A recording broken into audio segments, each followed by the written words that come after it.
Lero pa Nyansa Voice Box a Jonathan Phiri akuti ngati pali munthu wina amene wapangitsa kuti amalawi azivutika munthu wake ndi bambo Edward Kambanje ndiye lero asabwere ndi a Cliff Chinyama kuti awapusitsa amalawi ndi nkhani yokhudzana ndi ma demonstrations. Zedi matika limodzi pano pa Nyansa Voice Box kuti a Comrade Jonathan Phiri nkhani imeneyi ayitambasula bwanji ndipo akamaliza timati musangochoka mutiuze maganizo anu in the comment section below pompano pa Nyansa Voice Box.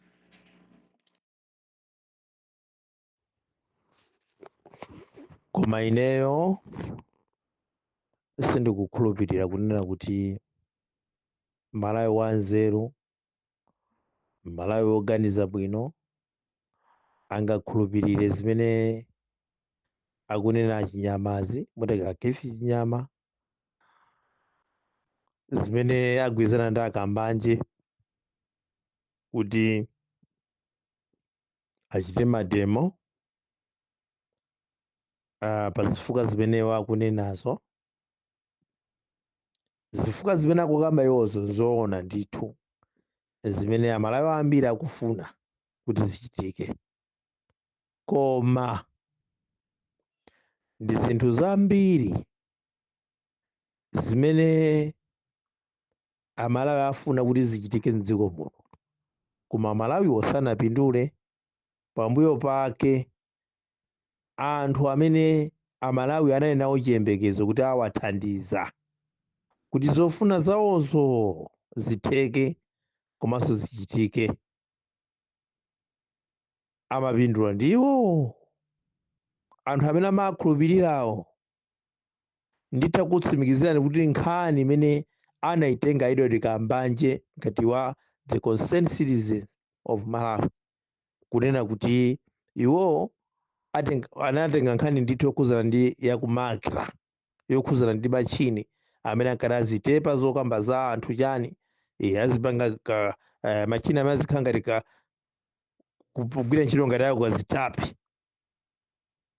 Anayitenga nkhani imeneyi kunena kuti yamuphera anthu ufulu wawo, kuitenga nkhani imeneyi bwinobwino anthu kuwapatsa support, ndipo iwo achanena kuti tichita mademo, kulemba makata kuti kupanga mademo ambindikiro maofisi osamakra.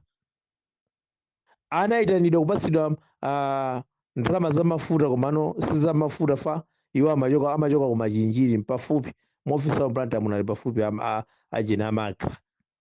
Ndalama zambirimbiri kumene kuja ndikukanyengerera, atakanyengerera kumene kujako ndikuwapasa ndalama zimenezo ndikuwauza kuti sayinani apapa mupite ku Ghana. Iwo ku Ghana chifukwa cha manyazi nkutumiza akazawo nkunyamuka kupita ku Ghana. Walipesa akazawo kunyamuka kupita ku Ghana, kukwera ndege kupita ku Ghana chifukwa cha umphawi wa Malawi. Inuyo ndi ine ya Malawi tili mdziko muno tizikakhulupirira kunena kuti anthu amene wawa angatenge ishi imene ife ya Malawi tikuyidandaula mdziko munomu nkunena kuti ingakonzeke ndipo ife tingathandizidwe. Ayi, zosatheka, zosatheka ngakhale pang'ono. Tikudziwa kunena kuti Kambanje powatsogoza Chinyamawa, Cliff Chinyama kunena kuti iwo atsogole, iwo asali akudziwa zofowoka zawo, akudziwa zonena kuti iwowa Edward Kambanjewa ndi munthu amene wapanga zinthu zonyasa dziko lino la Malawi.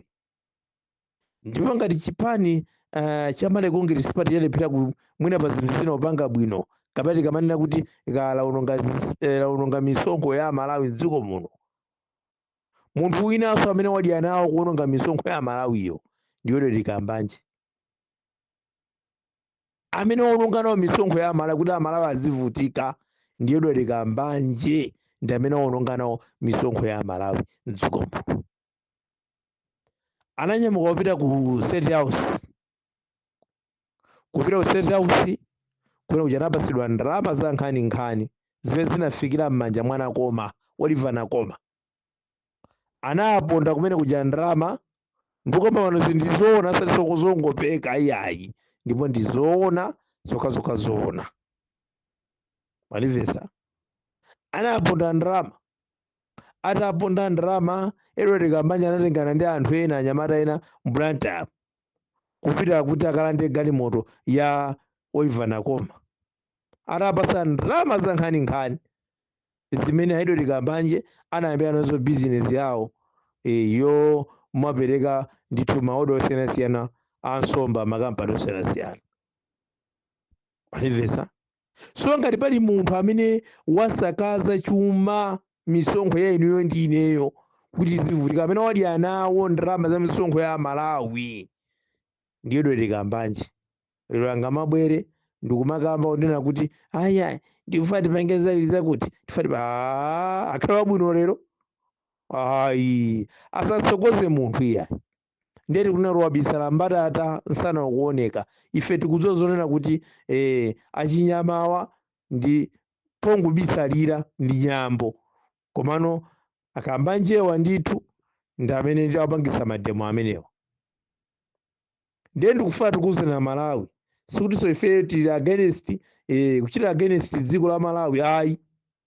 Ayi koma ineyo anthu amene akupangisa zinthuwo sindikugwirizana nawo. Sindikugwirizana nawo ngakhale pang'ono anthu amene akupangisa zinthuwo. Ndiye tikunena kuti mademo amene wawa satheka. Kane mundifunsa kuti asatheka bwanji kazikhala bwanji, koma ndikuti satani satheka. Ifeyo ine Comrade Jonathan Phiri wozipereka kugwira ntchito yolimbana ndi kuti mademo amene wasachitike ndipo asatheke m'dziko munomu. Chifukwa chonena kuti anthu amene akutenga zinthuwo ndi anthu onyasa mitima kwambiri. Akhala Malawi akutenga chikhulupiriro kuwapatsa anthu amenewa, koma zosathandiza kuyambira mpaka napakanthawi mpaka kufikizana pano. Komanso ife nthawi imene yatsalayi si nthawi yonena kuti ifeyo tingamakhale kutenga chikhulupiriro chathu kuyika kunena kuti munthu atipangire mademo m'dziko muno kuti tisinde zinthu. Ayi tasandi masiku 70 iziti 70 chakuti ochepa masiku ka 70 chakuti ake ochepa. Ndeti zikakhala pano manena kuti tikuyembekezana kuti mademo ndi amene angathe kuti ife kuti menyera nkhondo kapena kutiphula kuti potipasa ufulu. Ayi ife sitili imenezo. Voti yathu imene ife tili nayo ndi imene ifeyo ingathe ifeyo kutiwombola kuti masula kusinga zimene ife tikumana nazo m'dziko muno. Kuti Akambanje kamene akhifi nyama amene akhala pamodzi kuyambirana basi ateta posena Malawi kenako azipezeka kunena kuti kumene kuja ayitanidwa alandira ndalama kenako iyi zopusa zimene mukupanga inuzo. Ayi tinakuwuzani kunena kuti pezani zochita, mupeze zochita kuti simbadzopanga bizinesi. Mwapeze anthu amadzopanga bizinesi apuseni mabizinesi. Pezani anthu kamene inu mmati zitama ndinu anthu ophunzira, ndinu anthu anzeru. Pezani ntchito muzigwira, musakhale anthu aulesi. Musakhale anthu aulesi kulibe dziko lopanda mavuto. Musakhale anthu aulesi. Musakhale ndeti kunena kuti ife tili panthu kuzipereka kuti mademo amenewa asachitike, ndipo tili ndi zifukwa. Olo kwatenga ziletso chiletsocho tili ndi zifukwaso chonena kuti titha kupita kwatenga chiletso mademo amene osatheka. Zifukwa zathu nzokwanira ndipo sitingazikambenso pa tili zifukwa zokwanira. Zikomo kwambiri.